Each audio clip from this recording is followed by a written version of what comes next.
O desespero de uma mãe que se jogou na frente dos filhos durante um tiroteio, servindo de escudo humano, provando que o amor de mãe é incondicional e milagroso.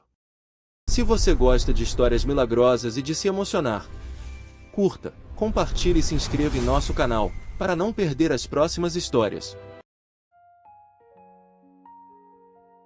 O tiroteio começou às 3h17 da tarde, bem na hora em que as crianças saíam da escola. Marlene estava no portão, esperando os 3 filhos, Cauã de 12 anos, Vitória de 9 e Pedro de 6. Quando o som inconfundível dos tiros ecoou pelas vielas estreitas do Morro do Pavão, no Rio de Janeiro. Não era a primeira vez. Não seria a última. Mas desta vez era diferente. Desta vez, os tiros vinham de 2 direções. Deita! Deita no chão! Os gritos se misturavam com os estampidos. Marlene viu as crianças saindo da escola em pânico, algumas correndo, outras paralisadas de medo. Seus olhos procuraram os filhos no meio do caos e os encontrou, os 3 juntos, grudados um no outro, no meio da viela principal, exatamente no corredor de fogo entre os 2 grupos que se enfrentavam. Ela não pensou. Não houve tempo para pensar, para calcular riscos, para considerar alternativas. Marlene simplesmente correu.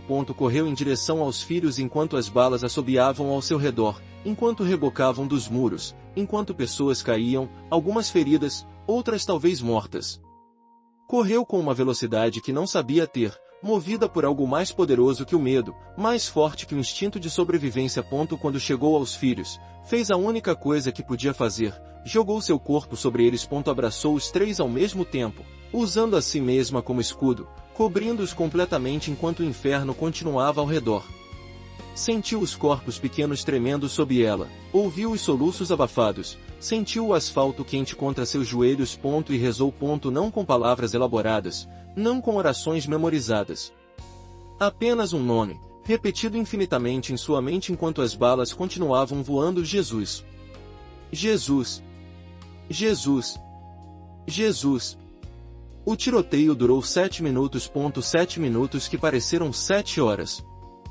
7 minutos em que Marlene permaneceu imóvel, cobrindo os filhos, esperando a dor de uma bala que nunca veio. Quando finalmente o silêncio chegou, aquele silêncio estranho que vem depois da violência, ela não conseguiu se mover.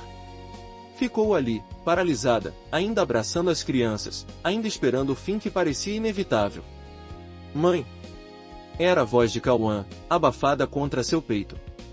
Mãe, acabou. Acho que acabou. Marlene se ergueu lentamente. Primeiro verificou os filhos, um por um, apalpando braços, pernas, torsos, procurando sangue que não encontrou. Os 3 estavam intactos. Assustados, chorando, mas vivos. Completamente lesos. E então ela olhou para si mesma. A blusa branca que Marlene usava estava perfurada. Não uma perfuração. Várias. Ela contou depois, 8 buracos de bala atravessavam o tecido, nas costas, nos ombros, nos braços. 8 projéteis que deveriam ter entrado em seu corpo, que deveriam tê-la matado instantaneamente. Mas não havia sangue. Não havia ferimentos. Não havia absolutamente nada além dos buracos no tecido. Marlene ficou olhando para a própria blusa por um longo momento, incapaz de processar o que estava vendo. As crianças também olhavam, igualmente confusas. Ao redor, pessoas começavam a se levantar, a verificar feridos, a chamar ambulâncias. Mãe, disse Vitória, a voz um sussurro. Como isso é possível? Marlene não tinha resposta. Apenas abraçou os filhos novamente e chorou. A história se espalhou pelo morro como fogo em palha seca. A mulher que havia se jogado na frente das balas. A mulher cujas roupas estavam perfuradas, mas cujo corpo estava intacto. A mulher que havia protegido os filhos com algo mais do que seu corpo físico. Vizinhos vieram ver a blusa. Jornalistas subiram o morro para entrevistar Marlene. A polícia quis entender como era possível que 8 projéteis tivessem atravessado sua roupa sem tocá-la.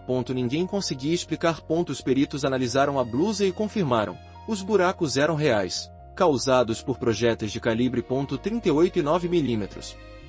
As trajetórias eram consistentes com os ângulos do tiroteio. Pelos padrões normais da física, Marlene deveria estar morta. Eu não sei o que aconteceu, disse ela nas entrevistas que se seguiram. Eu só sei que rezei. Rezei o nome de Jesus enquanto estava em cima dos meus filhos. E ele me ouviu. Ele nos protegeu. Céticos tentaram encontrar explicações. Coletes à prova de balas escondidos, inexistentes, já que Marlene mal tinha dinheiro para a comida. Balas de festim, impossível, dado o número de feridos e mortos no mesmo tiroteio. Fraude elaborada, sem sentido, dado que Marlene não tinha nada a ganhar com a história. A verdade era mais simples e mais extraordinária, algo impossível havia acontecido. E a única explicação que Marlene tinha era a fé. Os meses seguintes transformaram a vida da família. Não materialmente, eles continuavam pobres, continuavam na favela, continuavam enfrentando as mesmas dificuldades de sempre. Mas algo havia mudado em um nível mais profundo. Marlene, que sempre havia acreditado em Deus de forma vaga, distante, passou a ter uma fé ardente, concreta. Transformou sua pequena sala em local de oração, reunindo vizinhos todas as noites para rezar pela paz do morro, pela proteção das crianças, pelo fim da violência. As reuniões cresceram. De 5 pessoas, para 10, para 20, para 50. O espaço ficou pequeno, e os encontros passaram a acontecer na laje de um vizinho, depois em um barracão abandonado que a comunidade reformou. E algo começou a mudar no Morro do Pavão. Não instantaneamente, não milagrosamente, mas gradualmente. Mães que antes viviam trancadas em casa por medo começaram a se organizar. Jovens que estavam sendo aliciados pelo tráfico começaram a encontrar alternativas nos projetos que a comunidade criou. A violência não desapareceu, seria ingênuo dizer que desapareceu, mas diminuiu. Algo na atmosfera do lugar havia mudado. Tudo começou com a Marlene, dizem os moradores quando perguntados. Tudo começou com um milagre. 10 anos depois, Marlene estava de pé diante de uma plateia de 500 pessoas em uma conferência sobre paz em comunidades vulneráveis. Atrás dela, em uma tela, estava projetada a foto da blusa perfurada, preservada, emoldurada, exposta no pequeno centro comunitário que ela havia ajudado a fundar. Eu não sou especial, disse ela ao microfone. Eu sou só uma mãe que fez o que qualquer mãe faria, protegeu os filhos. A diferença é que Deus escolheu usar esse momento para mostrar algo ao morro inteiro. Para mostrar que Ele está presente.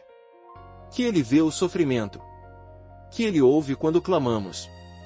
Ela fez uma pausa, emocionada. Eu não sei por que Ele me protegeu naquele dia. Tinha outras pessoas no tiroteio que morreram. Pessoas boas, que também rezavam, que também tinham filhos. Eu não tenho resposta para isso. O que eu sei é que, desde aquele dia, eu prometi usar a vida que Ele me deu para fazer diferença. Para lutar pela paz. Para mostrar aos moradores do morro que existe esperança. Na plateia, Cauã, agora com 22 anos, formado em Direito, chorava em silêncio. Vitória, 19 anos, estudante de enfermagem, segurava a mão do irmão. Pedro, 16 anos, líder de um projeto de música para jovens, filmava a mãe com o celular. Os 3 filhos que ela havia protegido. Os 3 motivos pelos quais ela havia arriscado tudo. Muita gente me pergunta sobre o milagre, continuou Marlene. Querem saber como foi, o que eu senti, se eu vi alguma coisa sobrenatural. A verdade é que eu não vi nada. Não senti nada além de medo e desespero. O milagre não foi uma visão gloriosa ou uma experiência mística. O milagre foi simplesmente continuar viva quando deveria estar morta. O milagre foi ver meus filhos crescerem quando poderiam ter sido órfãos naquele dia. Ela ergueu a blusa perfurada, que havia trazido consigo. Isto aqui é a prova de que Deus existe. Não porque Ele parou as balas, Ele permitiu que elas passassem. Mas de alguma forma, de uma forma que eu não entendo e nunca vou entender, Ele fez com que elas passassem sem me tocar. 8 balas. 8 chances de eu morrer. E nenhuma me acertou. O auditório estava em silêncio absoluto. Eu guardo esta blusa não como troféu, mas como lembrete. Lembrete de que cada dia é um presente. Lembrete de que a vida é frágil, mas a fé é forte. Lembrete de que, mesmo nos lugares mais violentos, mais esquecidos, mais desesperançados do mundo, Deus está presente. E às vezes, Ele intervém de formas que não podemos explicar. Marlene sorriu através das lágrimas.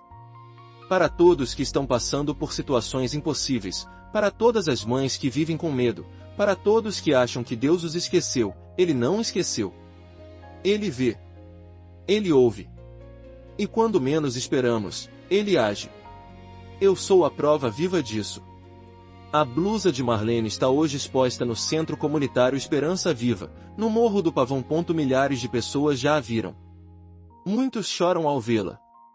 Outros tocam o tecido perfurado como se pudessem absorver algo da proteção que ela recebeu.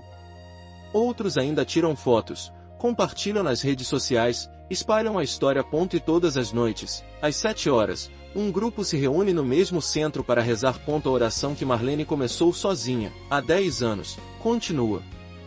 Passou de uma sala apertada para um barracão, do barracão para um centro comunitário, do centro comunitário para uma rede que abrange dezenas de favelas no Rio de Janeiro. Não somos uma igreja, explica Marlene. Somos mães. Mães que rezam. Mães que acreditam que a oração pode mudar realidades. E temos provas de que pode. A prova está na parede. Uma blusa branca com 8 buracos de bala. E nenhum sangue.